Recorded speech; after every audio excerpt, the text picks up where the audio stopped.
Imagine a life where your nearest neighbor is 100 miles away, where a trip to the grocery store requires a small airplane and a multi-day journey. Imagine a life dictated not by the relentless ticking of a clock, but by the rhythm of the seasons, the frozen grip of winter, the brief explosion of summer life. Imagine raising your children in a world of raw, untamed beauty, where the howling of a wolf is your lullaby and the northern lights are your ceiling. This isn't a romanticized tale from a bygone era. This is the very real, often brutal, and profoundly beautiful existence of Heimo Korth, a man many call Alaska's last frontiersman. The calling of the wild. In the heart of the vast, silent wilderness of Alaska, where the sun either refuses to set or disappears for months, where the aurora borealis dances across a star-dusted sky, there exists a world untouched by the frantic pace of modern life, a world where the human spirit is tested daily, and survival is a pact made with nature itself. It is a world that calls to a special kind of person, a person who seeks not comfort, but profound freedom. Heimo Korth answered that call more than 40 years ago. He turned his back on the familiar, on the convenience of society's endless hum, and stepped into a world of his own making, a world he shares with his wife, Edna. Their home, a humble cabin carved from the land itself, is a tiny, defiant speck in the immense 19.6 million-acre Arctic National Wildlife Refuge. But what compels a person to choose such a life? To trade supermarkets for snares and traffic for trapping? This is the untold story of a man who chose a different path, a story of incredible resilience, profound love, and an unwavering commitment to a way of life that is rapidly fading. The allure of the wild has captured imaginations for centuries, but few have ever truly answered its siren call with such finality. Heimo's journey to this remote corner of the world wasn't a whim or a brief adventure. It was a pilgrimage born from a deep-seated craving for authenticity. Growing up in Wisconsin, he felt an undeniable pull towards the untamed. The hum of civilization felt like a cage, its rules and expectations a suffocating weight on his soul. He craved the silence, the solitude, and the raw, unfiltered challenge that only the wilderness could provide. This desire led him to Alaska in his early 20s, a journey fueled by a hunger for a life unscripted, unburdened. He started as a trapper, a solitary figure learning the unforgiving lessons of the land. He learned to read the snow like a book, to respect the immense power of a charging grizzly bear, and to find a strange, quiet solace in the deep, biting cold. It was here, in the heart of Alaska's vastness, that he found not just a place to live, but a purpose, a life that was truly his own. He discovered that true freedom wasn't about having everything. It was about needing nothing but the wild itself. And it was here that he would begin to build a life, a family, and a legend. But what happens when that legend, and the way of life it represents, begins to disappear? The Korth's Arctic sanctuary. Their life is a masterclass in self-reliance, a living history book carved out of wood and ice. Without electricity, running water, or a supermarket, every single day is a testament to their ingenuity and determination. Their water comes from a nearby river, melted from snow in the brutal winter. Their food is a combination of what they hunt and what they gather, a direct link to the ancestral ways of survival. They fish for salmon in the brief summer and hunt for caribou and moose, and every single part of the animal is used. Nothing is wasted. This deep, almost sacred respect for nature is at the very core of their existence. It's not a choice. It's a profound, inherited necessity. The rhythm of their lives is not a human construct. It is dictated by the unforgiving pulse of the seasons. The brief summer is a frenzy of activity. They chop wood for months on end, repair their humble cabin, and stock up on food for the long, dark winter ahead. The winter is a time of quiet endurance, a period of profound solitude. The days are short, the temperatures are brutal, and the snow piles up to the roof of their cabin, sealing them in their own private world. But it's also a time of serene, otherworldly beauty. The northern lights paint the sky with colors no canvas could ever replicate, and the world is enveloped in a blanket of pure, pristine white. This isn't just a shelter, it's a fortress against the elements, a monument to a life lived on their own terms. It's a place filled with warmth, love, and the echoes of a life well lived. Inside, there are no screens, no distractions, just books, board games, and the constant, comforting crackle of a wood-burning stove. They tell stories, play music, and simply exist together in a way that modern society has all but forgotten. But what does it truly mean to live like this, disconnected from the very society that makes such a life a curiosity? It means that every storm, every broken tool, every missed caribou is not just a minor inconvenience. It's a threat to their survival. It means a deep understanding of the land that most people have lost forever. While most of us swipe a card to buy groceries, the Korths are a living historical fact, a remnant of a time when the frontier was not a metaphor, but a daily reality. They are a profound challenge to our modern comforts, forcing us to ask, what have we lost in our relentless pursuit of convenience? What essential part of the human spirit withers when it is never truly tested by the wild? The Korth's Arctic sanctuary isn't just a place. It's a question, a silent challenge to our very way of life. Between survival and solitude, while the outside world saw Heimo's life as a single, bold statement, his inner world was a constant negotiation between two powerful forces, the relentless demand for survival and the profound, silent pull of solitude. Every day was a dance on the razor's edge. On one hand, there was the sheer, brutal physicality of his existence. To survive meant constant vigilance. It was the rhythm of the axe splitting wood, the quiet footfall on snow as he checked his traps, the quick, precise action of a hunt. This was a life of pure doing, where a moment's inattention could spell disaster. His mind had to be sharp, focused on the immediate task, the immediate threat, but then there was the solitude itself, the profound, overwhelming quiet of a landscape that stretched for 100 miles in every direction.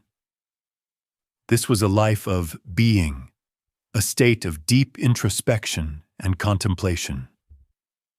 It was the hours spent watching the aurora borealis, the silent contemplation of a river slowly freezing over, the peaceful wait of the long winter nights. This was the solitude Heimo craved, a peace that promised a freedom unlike any other. The contradiction was a crucible for his spirit. The very wilderness that demanded his constant struggle for survival was the same wilderness that offered the deepest solace. Did the constant fight for life make true peace impossible? Or was the quiet, introspective calm a necessary balance to the physical hardship? This tension is the true hidden battle of the frontiersman. It's a psychological landscape as unforgiving as the frozen tundra itself. Heimo didn't just survive the elements. He navigated the constant internal conflict between the hunter and the contemplative, between the need to conquer and the desire to simply be a part of the vast, silent world around him. His life is a testament to the fact that the greatest frontiers are often not found on a map, but within the human heart itself. The dawn of the last frontier. Heimo Korth's arrival in Alaska wasn't just a personal choice. It was a part of a historical movement, a final wave of pioneers. In the 1970s, when Heimo first stepped onto this wild stage, Alaska was a different world. It was a place where few dared to tread, a vast and largely unmapped territory. This was before the widespread attention, before the documentaries and books. Heimo was among the very first to establish a permanent presence in what would later become the Arctic National Wildlife Refuge. He wasn't following a path.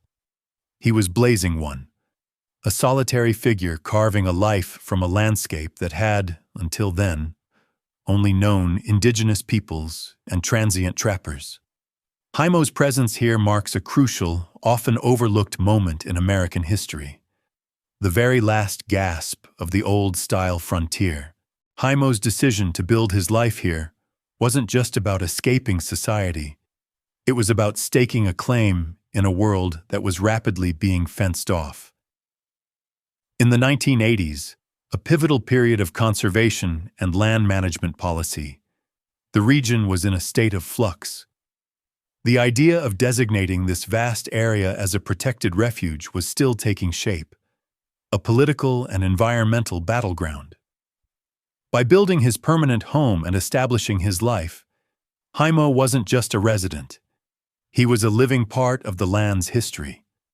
He was a pioneer in the truest sense, a man who, through sheer will and skill, became an inseparable part of this untouched landscape. His presence here is a testament to a time when individuals could still claim a piece of the wild through their own labor and perseverance. Heimo's life is a profound answer to the question that haunts modern society.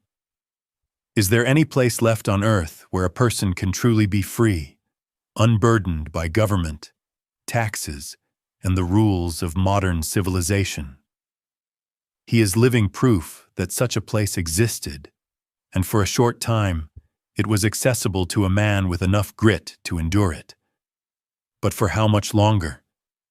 And what happens when the frontier, once infinite, finally closes for good? The price of freedom and the weight of history. Life in the Arctic is not a romantic fairy tale. It's a constant, uncompromising battle against the elements, and an ever-present risk that holds the ultimate price. A simple misstep on a frozen river can be fatal. A sudden blizzard can trap them for days, forcing them to rely on their carefully hoarded resources and their unshakable will. Heimo has faced down charging grizzlies, his life hanging in the balance, and survived bone-chilling cold that would break most people in a matter of hours. But these challenges are not an enemy to be defeated. They are what forge their spirit. They are not victims of their environment. They are a profound, integrated part of it. Every struggle, every triumph, is not just a personal story. It's a living testament to a type of human endurance that has become a historical relic. One of their greatest challenges, perhaps the one that truly sets their story apart, was raising their children in such an isolated world. Their daughters, Kryn and Carla, grew up learning to respect the land and its creatures as if they were family. Their education was not found in textbooks, but in the tracks of a wolf in the snow, in the silent patience required to set a trap, and in the deep knowledge of which plants could heal and which were poison. They learned to fish, to track game, and to find their way through the vast, featureless wilderness. It wasn't always easy. Access to medical care was a major, terrifying concern. A simple broken bone or a severe illness could mean the difference between life and death. The only ambulance was a small plane, and the weather often made it impossible to fly. Yet the girls gained something infinitely more valuable than any formal education could provide: a deep, visceral understanding of the world and their place in it. They learned resilience, self-reliance, and a connection to nature that most people, even those who call themselves outdoorsy, can only dream of. However, the Korths have also faced immense, heartbreaking personal tragedy. They lost their daughter, Colleen, to a fire as a young child. This devastating blow was made even more difficult by their extreme isolation. There was no immediate community to offer comfort, no professional help, just the silent, vast expanse of the tundra. The grief was profound, but the wilderness, in its own silent, brutal, and beautiful way, provided a strange sense of solace. The sheer magnitude of the land, the enduring and merciless cycle of life and death, helped them to find a way forward. It's a somber reminder that the freedom they sought comes with a heavy price, a weight that a more civilized life might have cushioned. While modern society offers immediate support, therapy, and community, the Korths had only each other and the endless sky above them. Their story forces us to confront an uncomfortable truth. Is true freedom worth a life where tragedy is amplified and comfort is a foreign concept? The Korths' answer seems to be a resounding yes, a powerful and humbling historical fact that challenges our very notions of what it means to live and what it means to be truly free. The symbol of a vanishing era. In the 1990s, as books and documentaries began to tell the story of the Korth family, their lives became something more than just their own. They became a profound, living symbol. In an increasingly interconnected and urbanized world, the Korths represented a radical, almost heretical alternative to the mainstream. They were the living embodiment of a disappearing way of life, a life of true self-sufficiency, of raw, unfiltered connection to nature, and of a freedom that few could even comprehend. Heimo's story resonated with people who felt trapped by modern society, by its endless demands and its constant, soul-crushing noise. He quickly became an icon of the last frontier, a modern-day folk hero who proved that the American spirit of independence was not yet dead. This sudden fame was a double-edged sword. It brought much-needed attention to their unique way of life, but also created a narrative around them that they, and their way of living, had to live up to. They were no longer just a family. They were a beacon for a world hungry for authenticity. By the 2000s, the shift was complete. Heimo was no longer just a trapper. He was a living legend, a historical figure in real time. He became the subject of documentaries like Heimo's Arctic Journey, captivating audiences with his quiet strength and profound wisdom. The public fascination with him wasn't just about his survival skills. It was about what he represented. He was a link to a past that was slipping away, a reminder that the wild heart of America still beat, even if it was in the most remote corners of Alaska. Heimo and Edna are among the very last of their kind. The frontier, for all intents and purposes, has closed forever. The historical facts are clear. Laws and regulations now make it nearly impossible for a new generation to live in the same self-sufficient, isolated way the Korths have. The wilderness they call home is now a heavily regulated refuge, a place to be observed rather than lived in. The Korths' life isn't just a personal story. It's a living historical document, a testament to a time when human independence was defined by what you could build with your own hands and survive with your own wits. Heimo's story is a powerful reminder that sometimes the greatest adventure is the one you forge for yourself. But as Heimo ages, a profound question hangs in the air. What happens when the last true frontiersman is gone? Will his legacy be a forgotten chapter in history, or a spark that inspires others to find their own form of freedom in a world that seems to have no wild places left? Conclusion. Heimo Korth's life is a story of incredible adventure, but it's also a deeply human story. It's a story about finding your place in the world, about the power of love, and about the quiet strength that comes from living a life of purpose. It's a story that reminds us that true wealth is not measured in possessions, but in experiences.